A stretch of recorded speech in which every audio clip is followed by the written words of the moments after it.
Assalamualaikum warahmatullahi wabarakatuh. Perkenalkan, nama saya Fitria Danuswara. Saya berasal dari angkatan 52 yang bertugas di Universitas Islam Internasional Indonesia atau UIII Depok. Pada kesempatan kali ini saya akan memaparkan submateri terkait kegiatan kesiapsiagaan bela negara dan contoh tata tempat kegiatan resminya.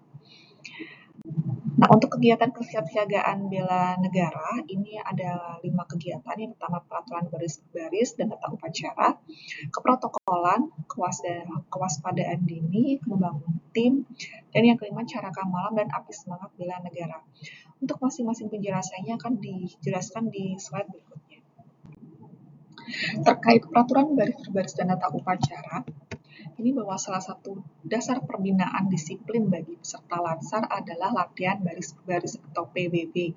Selain itu, dengan PBB juga dapat membina kebersamaan dan kesetiakawanan.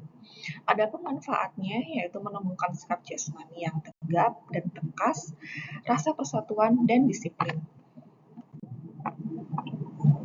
Selanjutnya, yang kedua mengenai keprotokolan.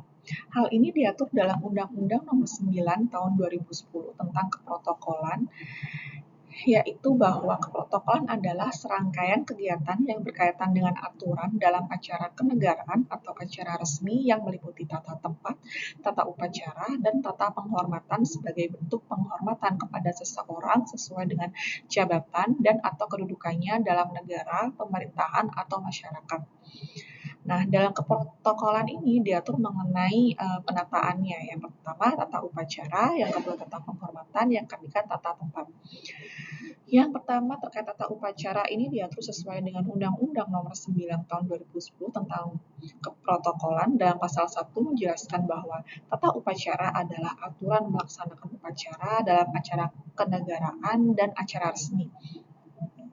Lalu mengenai tata penghormatan itu meliputi tata acara pemberian penghormatan dan penyediaan kelengkapan sarana dan prasarana di mana itu diperlukan untuk tercapainya kelancaran upacara. Lalu yang ketiga mengenai tata tempat.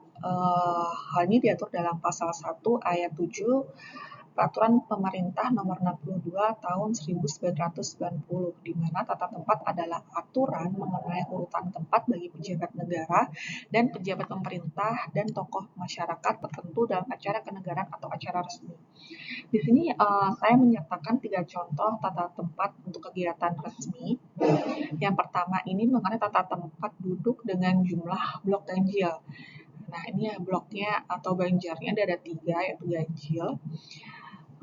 Dengan di depan adalah panggung utama, lalu ini main seat ini adalah tempat duduk utama, lalu di VIP 1 ini adalah tempat duduk yang lebih diutamakan setelah main seat, lalu di VIP 2 ini adalah untuk urutan ketiga setelah VIP 1. Lalu selanjutnya jika ada peserta lagi itu akan mengisi yang di bagian tengah, prioritas bagian tengah ini, lalu mengisi kemudian di belakang VIP 1, di kursi prioritas belakang VIP 1, lalu selanjutnya mengisi di prioritas di belakang VIP 2, begitu seterusnya. Jadi lebih mengutamakan di bagian tengah terlebih dahulu, lalu di sebelah kanan, lalu kemudian di sebelah kiri. Lalu ini di contoh yang kedua, ini adalah tata tempat untuk pertemuan resmi bilateral atau kerjasama bilateral. Nah, ini di bagian paling tengah atas ini adalah lambang negara yaitu Garuda Indonesia, di sebelah kanannya adalah gambar presiden, di sebelah kanannya lagi adalah petaka untuk bendera merah putih. Lalu untuk di sebelah kiri dari Garuda Indonesia itu adalah gambar wakil presiden, lalu di sebelah kirinya lagi adalah lambang atau petaka lembaganya, misalnya Kementerian Agama. Lalu untuk tempat duduk dari pihak Indonesia ini di sebelah kiri, yaitu di depan petaka lembaga. Lalu di seberang dari pihak Indonesia ini adalah tempat duduk dan meja dari pihak negara asing. Di sini juga apabila bisa diliput oleh pers atau media, ini ditempatkan di tulisan pers ini. Nah, lalu yang ketiga ini adalah contoh dari tata tempat kegiatan resmi untuk round table tanpa gong. Gong ini bisa dimaksudkan untuk dimulainya acara atau dimulainya rapat. Sama seperti di contoh kedua, yaitu ada lambang negara, gambar presiden, di sebelah kanannya lagi ada petakan bendera merah putih, lalu di sebelah kiri dari Garuda Indonesia itu adalah gambar wakil presiden, di sebelah kirinya lagi itu ada petaka lembaga. Nah, untuk mimbarnya ini di depan Garuda Indonesia, lambang negara. Di sini adalah tempat pembicara sedang melakukan pemaparan materi atau mengungkapkan pendapat. Lalu di seberangnya ini untuk tata urutannya ini ada pintu masuknya ini dari sebelah kiri dari Garuda, yaitu di area sebelah kiri petaka lembaga ini urutan peserta masuk, lalu menduduki kursi bundar atau meja bundar di masing-masing 1 hingga 9 ini.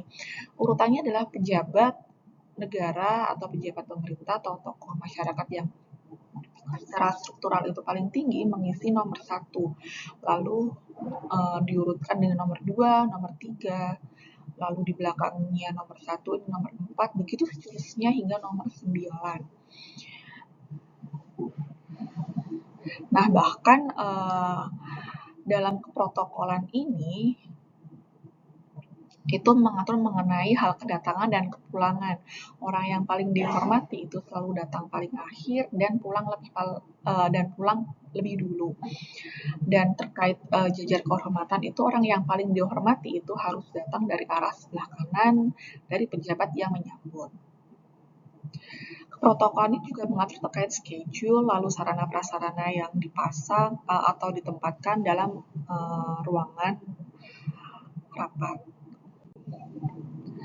Lalu selanjutnya mengenai kewaspadaan dini.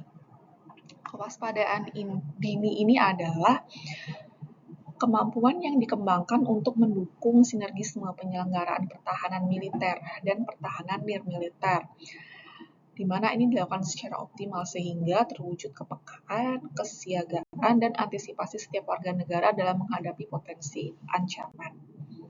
Lalu selanjutnya nomor 4 dari kegiatan kesiapsiagaan bela negara yaitu membangun tim. Nah, selama Latsar CASN ini peserta diberikan pembekalan berupa pengetahuan dan internalisasi nilai-nilai kesiapsiagaan bela negara melalui berbagai macam permainan yang berguna untuk membangun tim yang efektif dalam setiap melaksanakan kegiatan yang memerlukan kerjasama 2 orang atau lebih. Lalu yang terakhir mengenai cara kamalam dan api semangat bela negara. Nah, selama Latsar CPNS, yang dimaksud cara kamalam itu terkait jurit malam. Hal ini bertujuan untuk menanamkan disiplin, keberanian, semangat, serta loyalitas dan kemampuan peserta Latsar CPNS dalam melaksanakan tugas dengan melewati berbagai bentuk godaan, cobaan, serta kemampuan memegang atau menyimpan rahasia organisasi dan rahasia negara. Selain itu, dalam Latsar CASN ini, peserta itu bisa menghafal atau mengingat atau menyimpan berita yang diberikan pada pos start hingga penyampaian berita tersebut hanya kepada yang tuju yaitu di post finish.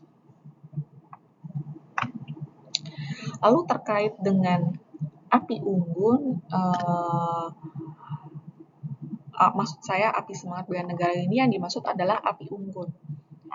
Api unggun, jadi ini diperlukan untuk mendidik dan melatih keberanian, kepercayaan diri para peserta Latsar CASN.